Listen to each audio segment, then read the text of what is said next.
오늘 우리에게 주시는 하나님의 말씀은 요한복음 14장 15절로 21절까지 말씀입니다. 너희가 나를 사랑하면 나의 계명을 지키리라. 내가 아버지께 구하겠으니 그가 또 다른 보혜사를 너희에게 주사 영원토록 너희와 함께 있게 하리니 그는 진리의 영이라. 세상은 능히 그를 받지 못하나니 이는 그를 보지도 못하고 알지도 못함이라. 그러나 너희는 그를 아나니 그는 너희와 함께 거하시며 또 너희 속에 계시겠습니다. 내가 너희를 고아와 같이 버려두지 아니하고 너희에게로 오리라. 조금 있으면 세상은 다시 나를 보지 못할 것이로되 너희는 나를 보리니 이는 내가 살아있고 너희도 살아있겠습니다. 그날에는 내가 아버지 안에 너희가 내 안에 내가 너희 안에 있는 것을 너희가 알리라. 나의 계명을 지키는 자라야 나를 사랑하는 자니 나를 사랑하는 자는 내 아버지께 사랑을 받을 것이요 나도 그를 사랑하여 그에게 나를 나타내리라. 하나님의 말씀입니다. 말씀을 주신 하나님께 감사드립니다.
맘모스네 가족 여러분, 어떻게 지내십니까?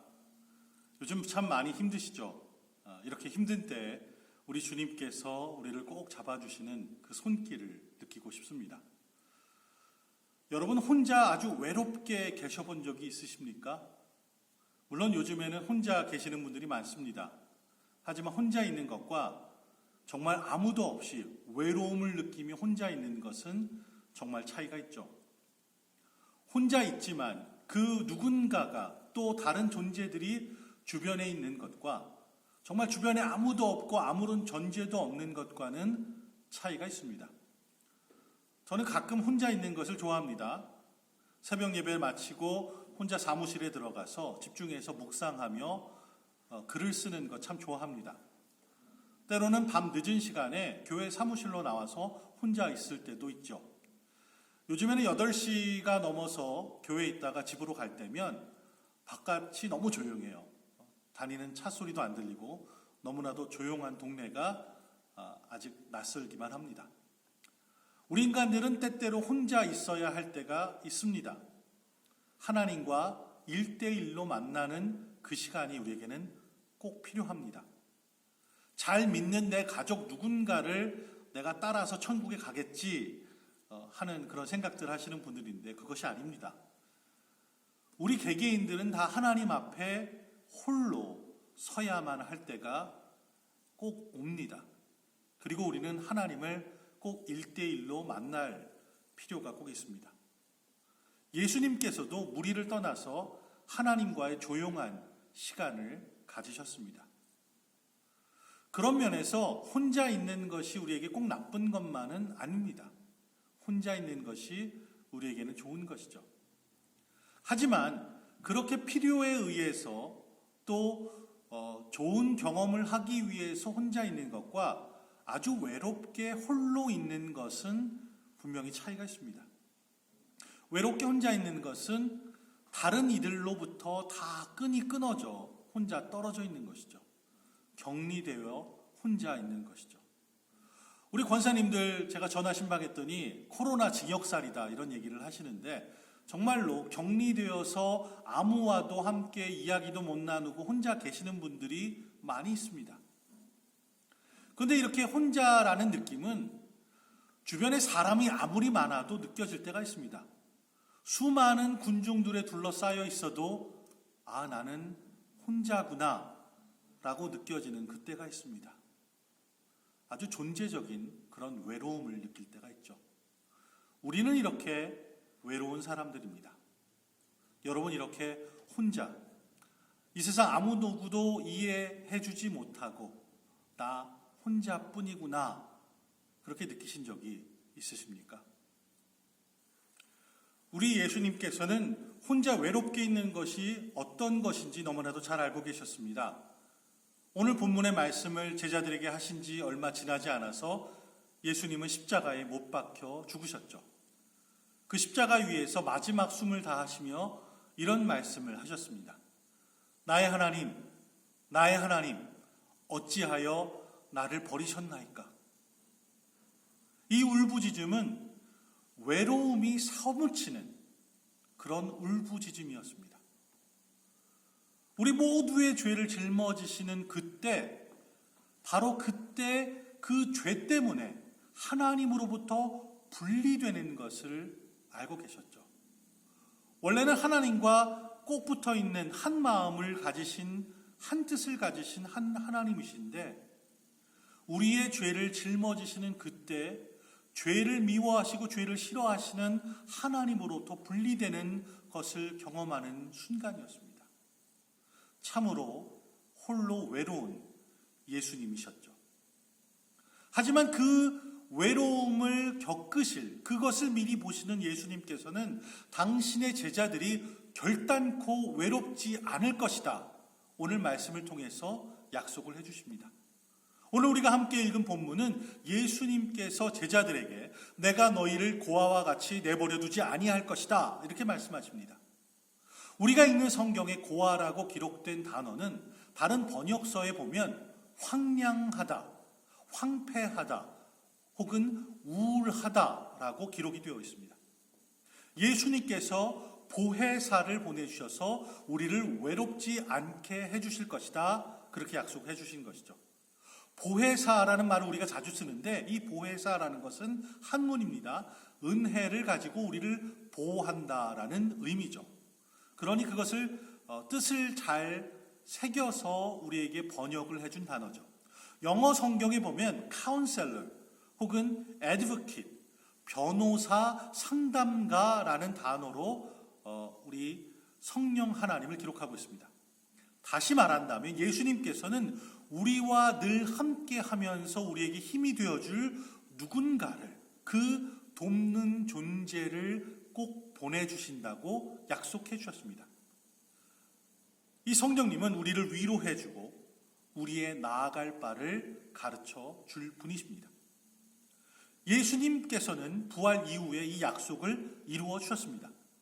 제자들은 고아처럼 버려지지 않았습니다.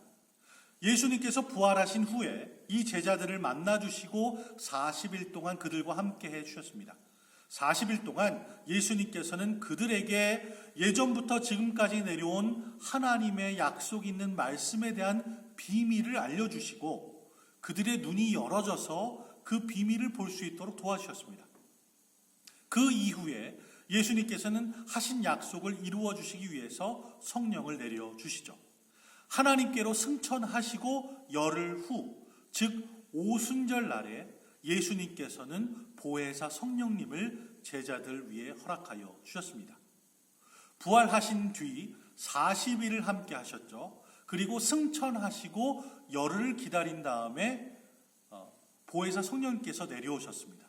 즉 그 40일 그리고 열흘을 합치면 50일이 되죠.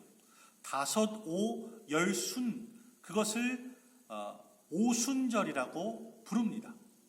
그날 제자들은 큰 바람 소리와 함께 불로 임하시는 성령을 접하게 됩니다. 그리고 그 성령님을 통해서 예수님과 하나님께서 우리와 함께 해 주십니다. 삼위일체 하나님께서 우리와 늘 함께 하시니 우리는 많은 군중에 둘러싸여 있던 혹은 아무도 없는 방에 외롭게 있던 더 이상 고아처럼 버려진 사람들이 아닙니다. 황폐하게 절망 안에 격리되어 다 단절되어 있는 사람들이 아닙니다. 하나님께서 우리와 함께 하십니다. 설령 혼자 있어도 외롭게 혼자가 아니라는 이 약속 있는 말씀은 사실 예수 그리스도의 계명을 지키는가와 관계가 있습니다. 15절 16절 말씀은 우리에게 그렇게 얘기해 주죠. 너희가 나를 사랑하면 나의 계명을 지키리라.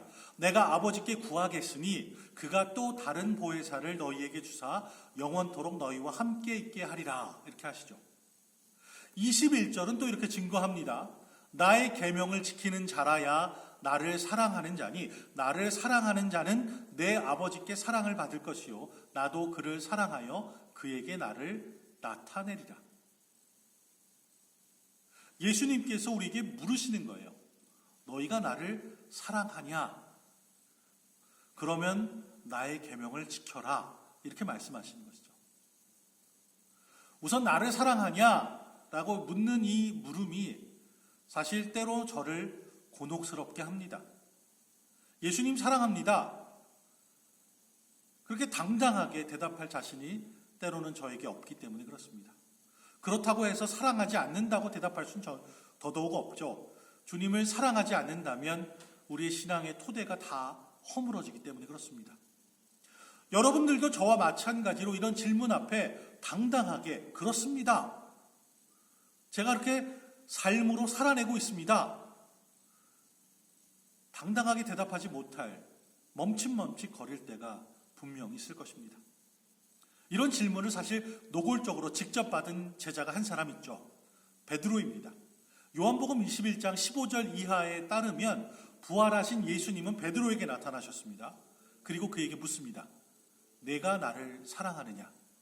내가 나를 사랑하느냐? 내가 나를 사랑하느냐? 한 번도 아니고 세 번이나 그 질문을 반복하셨죠.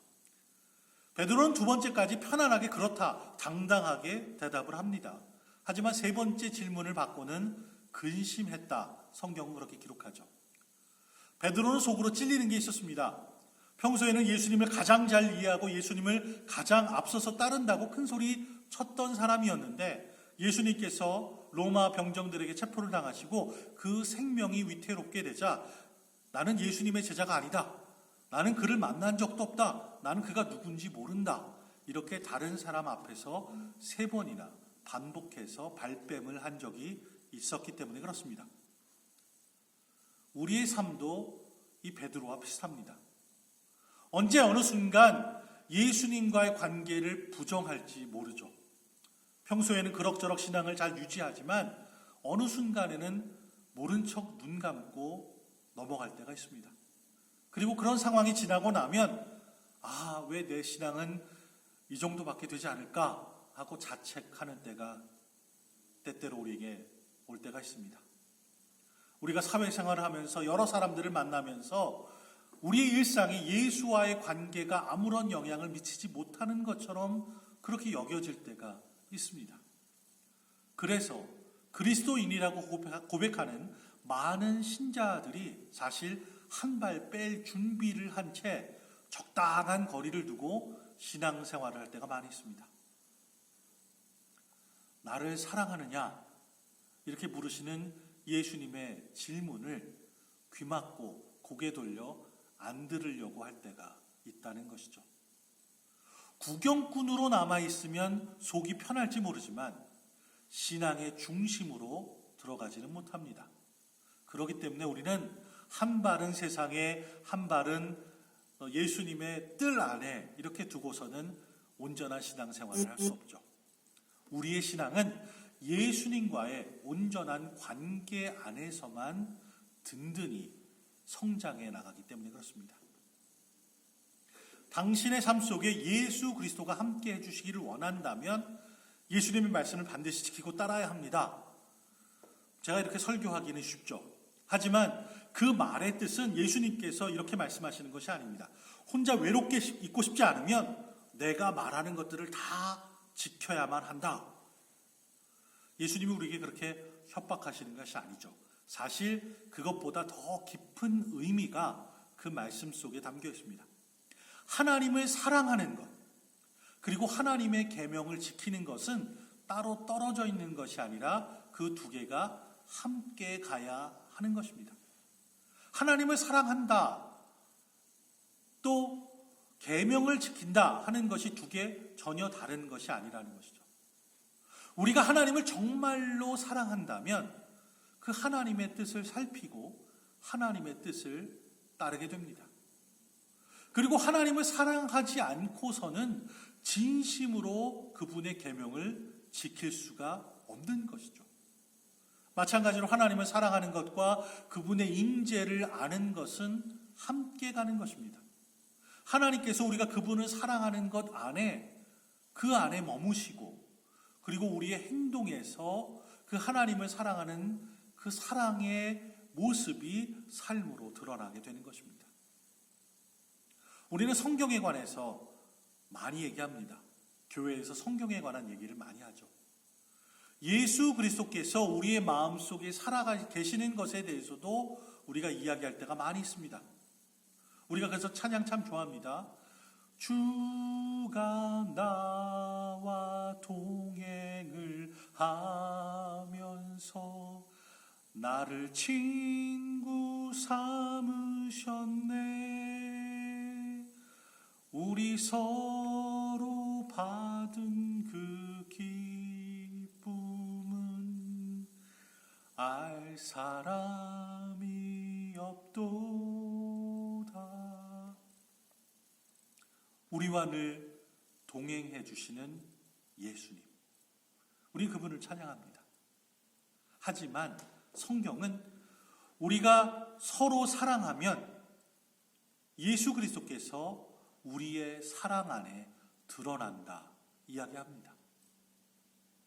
우리가 꿈속에서, 환상 속에서 예수님을 만나고 내 마음속에 계시는 거야 하는 느낌적인 느낌으로 예수님이 나와 함께 계셔 이렇게 증거하는 것이 아니라 우리가 서로 사랑하는 모습을 드러내면 그 사랑 안에서 예수님의 모습이 드러난다는 것이죠. 그래서 교회 공동체가 무척이나 중요합니다.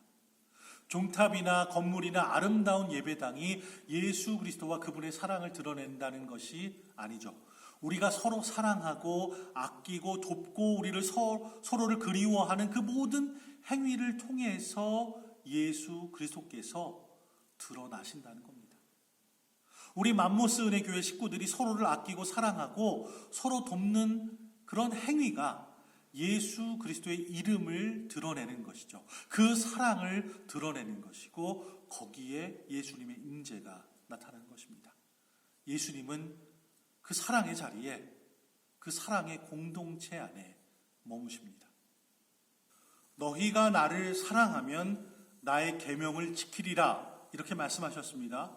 근데 이 말씀에서 계명은 제자들끼리 서로 사랑하는 것을 칭하는 그런 말씀입니다. 요한복음 13장 34절 35절에서 우리는 이것을 확인할 수 있죠. 새 계명을 너희에게 주노니 서로 사랑하라. 내가 너희를 사랑한 것 같이 너희도 서로 사랑하라. 너희가 서로 사랑하면 이로써 모든 사람이 너희가 내 제자인 줄 알리라. 이렇게 말씀하십니다. 이 짧은 문장 안에 서로 사랑하라라는 말씀이 3번이나 반복되어서 나옵니다.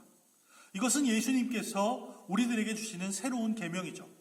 그러나 이 사랑하라라는 말씀은 전혀 새로운 것이 아닙니다. 이미 구약 성서에도 그런 말씀은 나옵니다. 예를 들면 레위기 19장 18절에 이런 말씀이 있습니다. 원수를 갚지 말며 동포를 원망하지 말며 내 이웃 사랑하기를 내 자신과 같이 사랑하라. 성경뿐만이 아닙니다. 우리가 좋아하는 노래나 영화나 드라마나 소설이나 책이나 그런 것들에 많이 사용되는 단어, 가장 많이 사용되는 단어는 사랑입니다. 우리 인간들의 삶 속에 가장 중요한 것, 그리고 우리가 매일매일 느끼며 살아가고 싶은 감정은 바로 사랑이기 때문에 그것을 중요하게 여기는 것이죠. 예수님께서 우리에게 주시는 이 짧은 계명 안에 서로 사랑하라, 사랑의 말씀이 3번이나 반복된 것도 그것이 중요하기 때문에 그렇습니다. 그런데 이 예수님의 말씀을 우리가 꼼꼼하게 잘 보아야만 합니다. 예수님께서 그냥 사랑해라, 사랑하라 이렇게 말씀하신 것이 아니라 단서를 다셨어요. 내가 너희를 사랑한 것 같이 라고 말씀하십니다. 즉 예수님의 사랑이 기준이죠. 예수님의 사랑이 중심입니다. 우리가 사랑할 수 있는 이유는 바로 이 사랑이 있기 때문에 그렇습니다. 이 예수님의 사랑, 이 하나님의 사랑은 십자가와 부활입니다. 예수님께서 우리에게 먹을 것을 많이 주셨다거나 우리를 도와주셔서 사회적으로 또 경제적으로 성공하게 해주셨다거나 우리의 길을, 우리의 관계를 잘 인도해 주셔서 마음에 드는 배우자를 만나게 하셨다거나 하는 것이 아니라 당신의 십자가와 부활을 통해서 우리를 죄와 죽음으로부터 자유하게 하신 사랑입니다. 예수님께서 크신 능력으로 어떤 힘을 보여주셔서 이런 일을 이루어 주신 것이 아니라 당신이 직접 자신의 생명을 들여서 그 마지막 피 한 방울, 물 한 방울까지 다 흘리시는 것으로 희생하시며 우리에게 증명하여 주신 하나님의 사랑입니다. 이것보다 더 큰 사랑이 과연 어디 있겠습니까? 이것 외에 우리를 구원해 줄 수 있는 능력이 이 세상에 과연 어디 있겠습니까? 예수님을 통해서 생명을 얻는 것보다 더 큰 사랑이 과연 어디 있겠습니까? 자, 이제 예수님의 말씀을 듣고 있는 제자들의 상태를 우리가 함께 살펴보길 원합니다. 예수님의 제자들은 부모, 형제를 다 떠났습니다. 자기 재산을 다 버려두고 3년 동안 예수님을 따라다녔죠.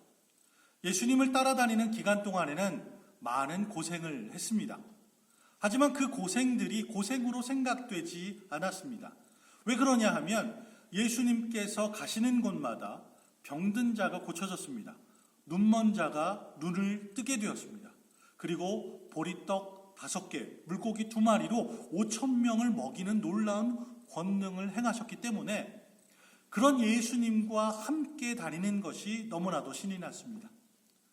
부활하신 예수님께서 이제 떠나가신다 하는 이야기를 듣게 되었을 때 제자들은 마치 그와 같이 버림을 받게 된다라고 생각하고 불안해하는 마음을 갖게 되었습니다. 고아들에게 있어서 근본적인 문제는 무엇일까요? 고아들에게 있어서 근본적인 문제는 부모가 없다는 거죠. 먹을 것도 없고 입을 것도 없고 잠잘 것도 없고 그런 하나하나가 다 문제지만 그런 것 사실 아주 중요한 것이 아니라 부차적인 것이고 사실 그것보다 더 근본적인 문제는 그 아이들에게 부모가 없다는 것이죠.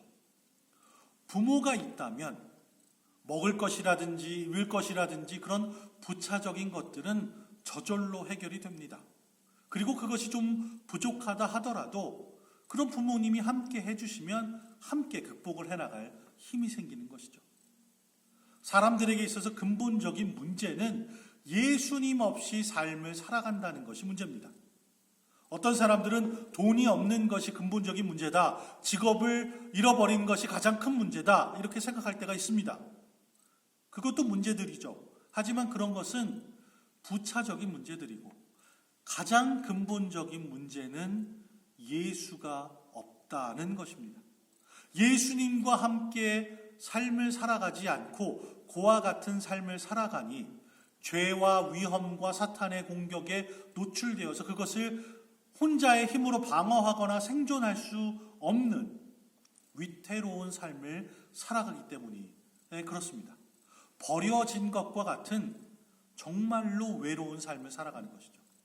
불안하고 초조한 삶을 마주해야만 합니다. 예수님 없이 하나님 없이 살아가는 사람들은 이렇게 근본적인 문제를 안고 불안과 두려움 가운데 삶을 살아갈 수밖에 없는 것이죠. 부활의 엄청난 기적으로 이제 예수님을 다시 만나게 됐는데 그 예수님이 한 달 조금 넘어서 떠나신다는 얘기를 하니 불안과 걱정이 그들의 마음을 가득 채웁니다. 예수님은 십자가에 잃었던 것도 충격적이었는데 이제 겨우 예수님께서 가르쳐 주신 것으로 뭔가 조금씩 알아가는 것 같은데 예수님께서 이제는 떠나신다 하시니 큰일입니다. 이렇게 불안해하고 초조해하는 예수님은 그들을 고아와 같이 버려두지 않으시겠다 약속해 주십니다. 그리고 그 약속은 제자들만을 향한 것이 아니라 우리에게도 동일한 약속이 됩니다. 사랑하는 여러분, 여러분들 가운데 지금 그동안 삶을 살아가면서 나는 버림받은 인생을 살았다, 고아 같은 삶을 살고 있구나, 지독한 외로움 속에서 혹은 불안과 두려움 가운데 하루하루를 살아가고 있다, 그런 느낌이 드시는 분들이 계십니까? 이 시간 우리 예수님께서 보혜사 성령님 통해서 함께 계신다는 그 약속을 믿으시기 바랍니다. 부활하셔서 지금도 살아계시는 예수 그리스도께서 우리와 함께 계십니다. 예수님께서 우리에게 이렇게 귀한 약속을 해주셨는데 그렇다면 어떻게 내가 예수님의 약속을 받아들여서 우리 하나님과 함께하는 삶을 살아갈 수 있을까요? 어떻게 한다면 하면 이 귀한 약속을 내 것으로 만들어서 그 약속 있는 삶을 살아가게 될 수 있을까요? 오늘 말씀은 이렇게 얘기합니다. 너희가 나를 사랑하면 나의 계명을 지키리라. 굉장히 단순하고 짧은 말씀이죠. 우리가 성경을 읽고 기도하면서 우리 주님께서 우리에게 말씀하시는 그 소리에 귀를 기울여야 하는 것입니다. 요한복음 10장에는 예수님께서 목자와 양의 비유로 우리에게 말씀을 주시죠. 목자는 양의 음성을 듣고 또 양도 목자의 음성을 듣는다, 그런 말씀이 기록되어 있습니다. 양은 목자의 음성을 압니다.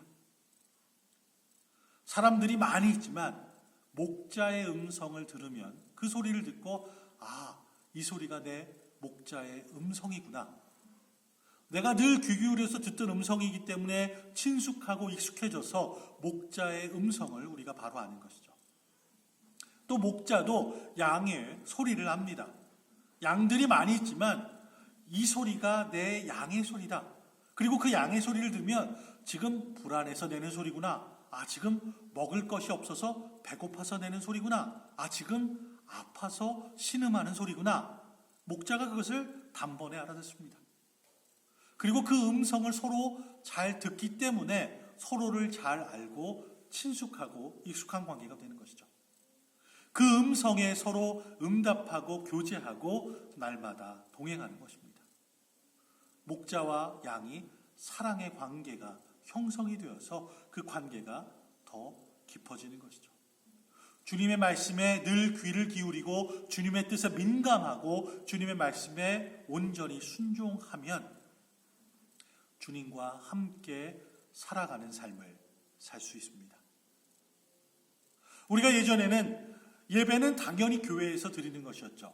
함께 모여서 소리 높여 찬양도 부르고 또 예배가 다 마치고 나면 한 식탁에 둘러앉아서 식사를 나누는 것이 우리 교회의 주일 풍경이었습니다.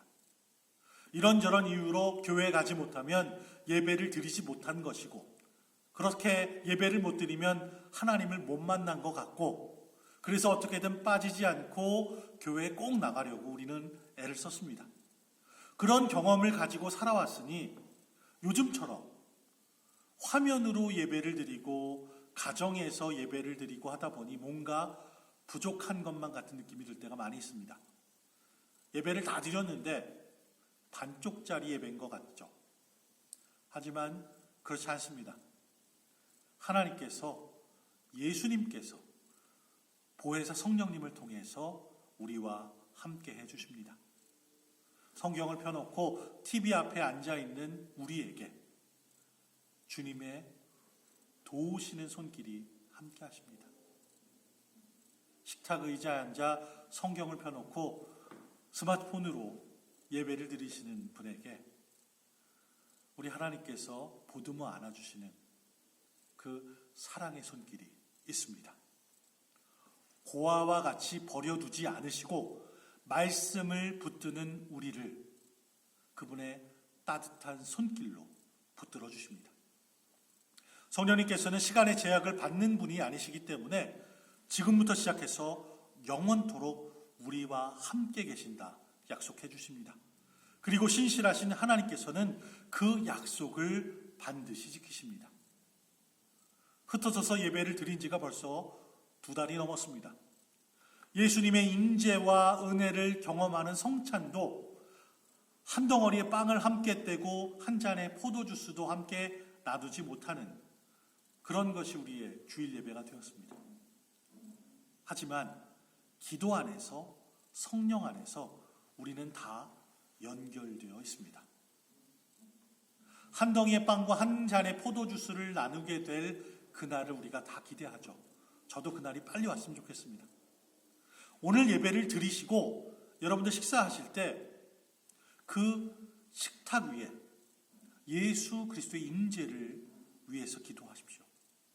여러분이 드시는 밥, 여러분이 드시는 빵, 그 반찬, 국물, 커피 한 잔, 그 위에 주님께서 임하셔서, 물론 우리가 다 흩어져서 각자의 집에서 예배를 드리지만 우리를 다 한 성령으로 묶어주시는 그 하나님의 신비한 능력을 믿으시기 바랍니다. 교회 가족들의 안녕을 위해서 기도하십시오. 교회 식구들의, 특별히 속회 식구들을 위해서 한 사람 한 사람 그들을 기억하면서 중보기도 하십시오. 물리적으로는 같은 공간에 함께 할 수는 없지만 오늘도 살아계시면서 또 늘 함께 하시면서 우리를 도와주시는 성령 하나님을 통해서 우리 모두는 하나로 연결되어 있습니다. 기억으로 남는 추억이 아니라 여기 살아계시는 하나님의 임재가 우리와 함께 하십니다. 고아처럼 그냥 버려두지 않으시고 지독한 외로움과 불안과 두려움에 내버려 두지 않으시고 끝이 없는 우울함에 빠지지 않도록 우리를 강하신 오른손으로 붙드십니다. 이렇게 좋으신 삼위일체의 하나님을 우리의 삶으로 사랑합니다 고백하시는 그런 한 주간 되시기를 주님의 이름으로 축원합니다. 함께 머리 숙여 기도하겠습니다.